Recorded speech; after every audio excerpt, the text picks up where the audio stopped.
Ser Podcast. Las 8 de hoy por hoy en Ser Podcast.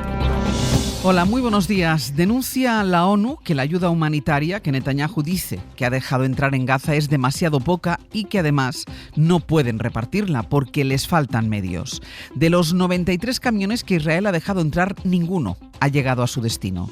Es la ONU la que viene avisando desde ayer de que hay 14.000 bebés que pueden morir de hambre en los próximos 2 días si esa ayuda no empieza a llegar a la gente que corre un evidente riesgo de hambruna. Anoche, el director ejecutivo de UNICEF en España, Chema Vera, describía en Hora 25 así la situación. Hay bebés que han muerto de hambre y existe alimento, hay 116.000 toneladas que están almacenadas a la puerta, a pocos kilómetros.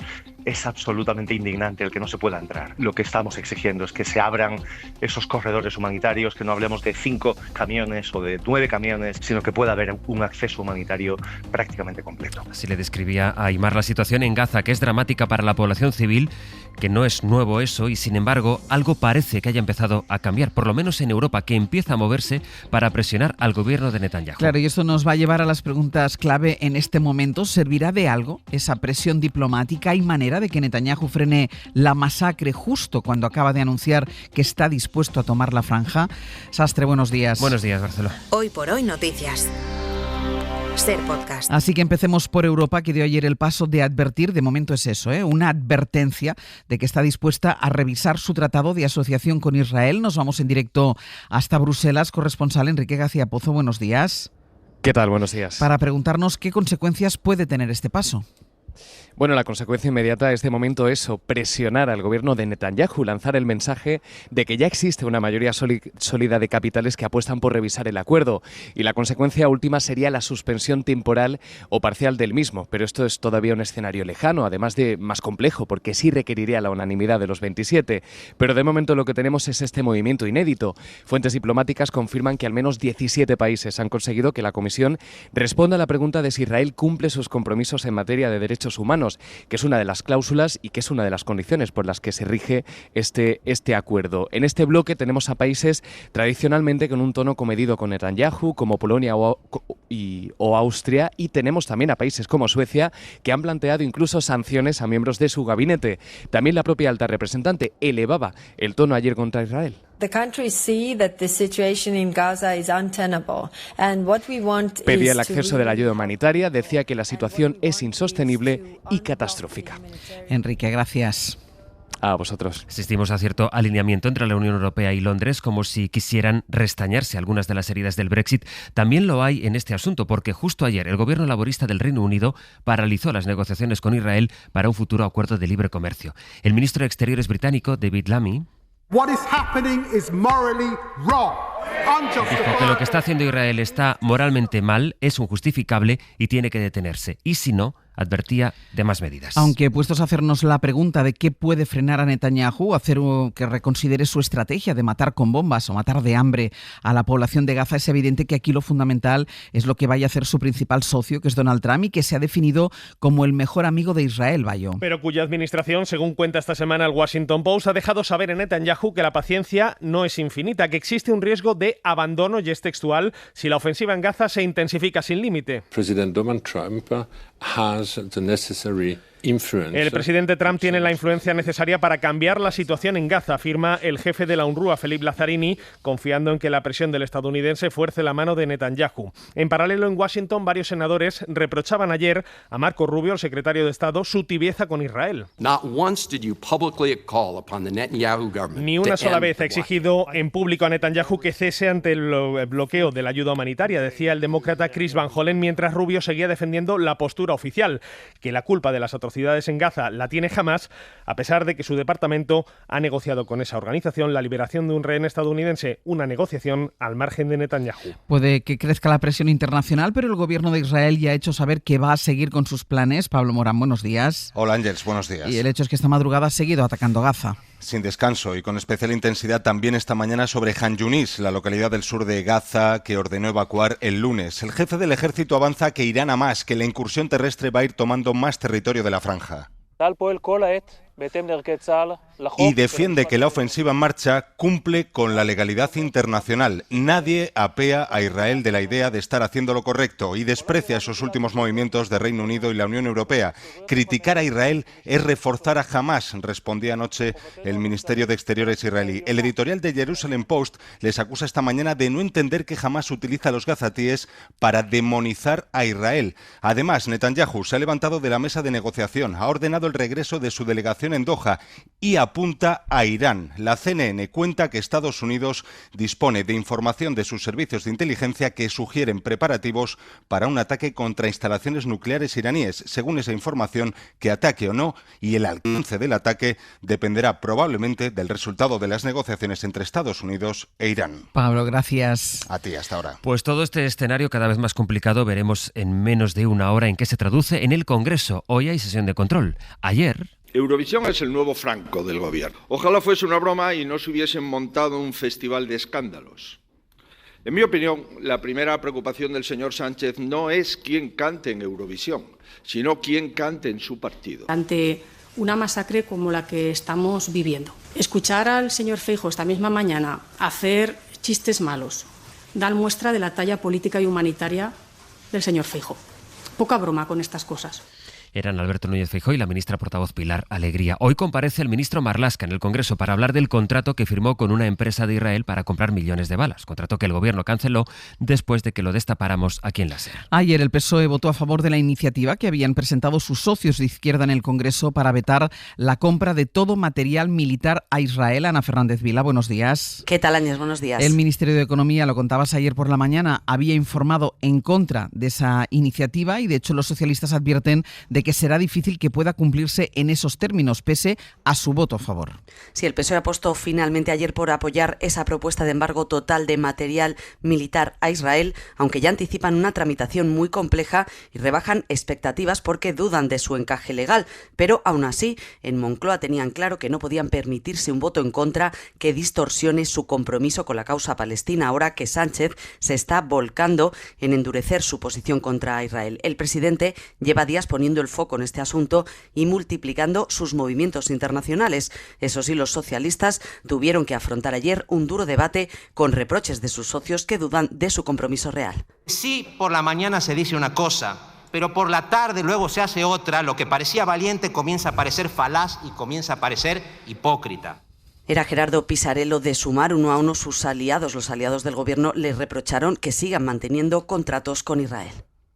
Javier Bañuelos, buenos días. ¿Qué tal, Áñez? Buenos días. Esa iniciativa que ayer aprobó el Congreso, ¿qué implica realmente? Es decir, ¿qué contratos militares mantiene España con Israel y qué va a pasar con ellos? Bueno, hay varios contratos que podrían verse afectados, en especial uno, un contrato vigente hasta 2027 con una empresa israelí con sede en Haifa, la compañía Rafael Advanced Defense System, por un valor de 207 millones que tendrían que anular si este embargo entrase en vigor. Defensa entiende que no le afecta porque no es armamento, alegan que es un sistema electrónico, un sistema de guiado láser para que los nuevos cazas Eurofighter mejoren la precisión de sus disparos, pero la realidad, Ángels, es que el texto que se tramitó ayer en el Congreso también afecta a estos modernos sistemas de rastreo de objetivos. Otro de los contratos que se habría afectado por este embargo sería el suministro de 168 lanzamisiles contra carro Spike. Se lo hemos comprado a Paptecnos. Defensa alega que es una empresa española, pero la realidad es que precisamente es la filial en nuestro país de la compañía israelí Rafael, de la que hablábamos antes. De hecho, es su proveedor tecnológico y por eso el embargo también le afectaría. En total, hay cerca de 46 contratos que podrían verse afectados por este embargo. Bañuelos, Ana, gracias. A vosotros, un abrazo. hasta Y luego. de la guerra de Ucrania a esta última hora cuenta ahora mismo la agencia rusa TASS que Vladimir Putin está visitando la región de Kursk, el territorio ruso en el que se infiltraron durante meses las tropas ucranianas hasta su expulsión hace algunas semanas. Con esta visita, Putin, el Kremlin, quiere simbolizar que ha reconquistado esa región. Hoy por hoy noticias. SER Podcast.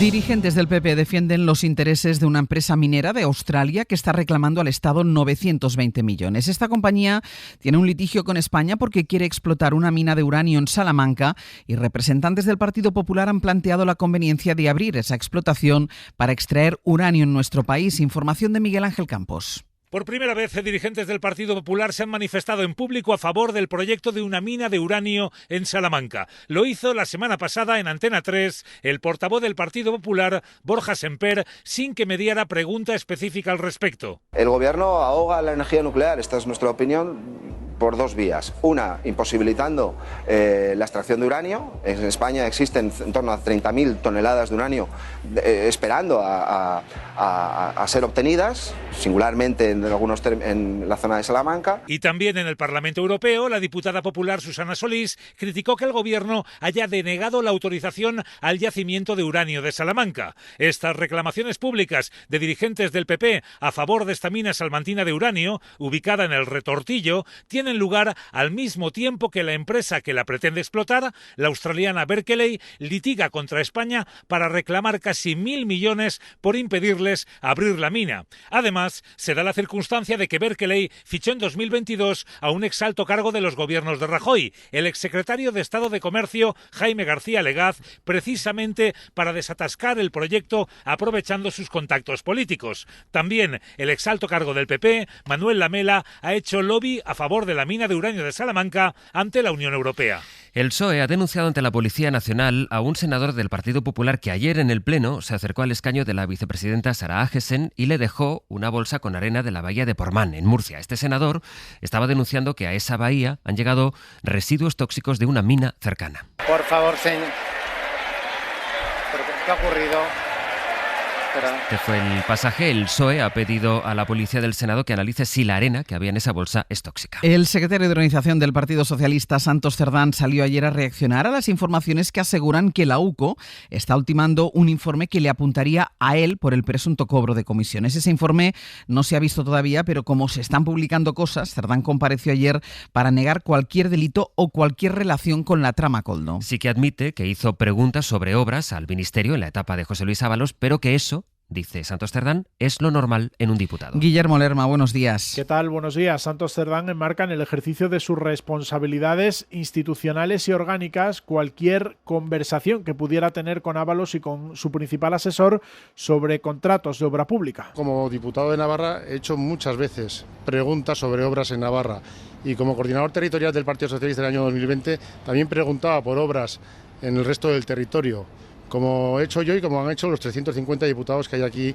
en el Congreso de los Diputados. Ninguna de esas es constitutivo de ningún delito. El número 3 del PSOE, que desmiente cualquier vinculación con la trama corrupta que presuntamente lideraron Ábalos y Koldo García desde el Ministerio de Transportes. Todos son mentiras y además está en manos de los abogados. Los que han afirmado que yo he cometido delitos nos veremos en los juzgados y los que hayan cometido un delito también. Los socialistas acusan al PP de utilizar esas insinuaciones falsas como elemento de desgaste y arma de oposición. Hoy tiene que declarar ante el juez del caso Koldo el exdirector del gabinete de Reyes Maroto cuando ella era ministra de Industria y también Claudia Montes, que fue Miss Asturias y que según la UCO pudo haber sido contratada irregularmente en una empresa pública por influencia de José Luis Ábalos. Ayer el juez imputó a la expresidenta de Adif, Isabel Pardo de Vera, por la contratación en dos empresas públicas, en este caso de Jessica Rodríguez, que fue novia del exministro y que ella declaró que la contrataron aunque en realidad no hacía nada. Un estudio que publica la revista The Lancet ha intentado hacer un retrato de los adolescentes del planeta. Fuman menos de lo que hacían generaciones anteriores, tienen más estudios y acceso a educación, pero en los últimos 20 años su salud mental ha empeorado y tienen mayor riesgo de sufrir obesidad o contraer el VIH. Javier Ruiz Martínez. Si no se toman medidas para 2030, si no hay voluntad política, la mitad de los adolescentes del mundo vivirán en países en los que su sistema sanitario y social les pone en riesgo de sufrir problemas de salud que podrían ser evitables. Es la conclusión principal del segundo metaanálisis en 20 años que han hecho expertos en adolescencia para The Lancet.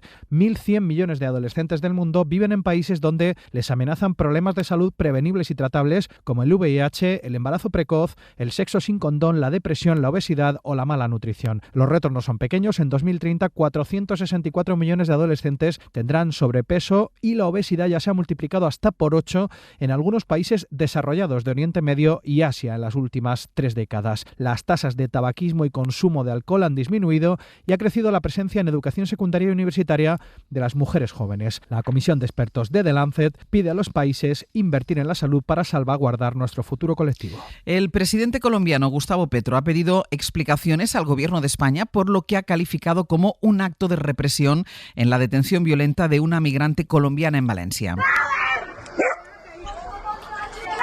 Petro ha compartido este vídeo en el que se ve cómo varios agentes golpean con sus porras al menos 2 personas, una de ellas una mujer a la que reducen por la fuerza tras increpar a los policías. En lugar de luchar contra la crisis climática, dice Petro, las sociedades blancas inician unos progromos contra los migrantes. Y además, en México, un hombre armado ha matado a balazos a la secretaria particular de la jefa del gobierno de la Ciudad de México, también a un asesor de esta. Ocurrió ayer a plena luz del día y en una avenida del centro de la capital. En un vídeo captado por las cámaras de seguridad se ve cómo el asesino se coloca frente al coche donde viajaban ambos funcionarios. Y una noticia que tiene que ver con este grupo: Pilar Gil ha sido nombrada por unanimidad consejera delegada de Prisa Media, que es el grupo editor de la cadena SER. Jordi Fàbrega. Pilar Gil ha sido elegida consejera delegada de Prisa Media por unanimidad, un cargo que compaginará con la vicepresidencia del Consejo de Administración de Prisa, de la que además es consejera ejecutiva. Gil entró en el grupo en el año 2000 y hasta ahora ocupaba el cargo de directora general financiera, una posición que pasa a ocupar Javier Ruiz, el hasta ahora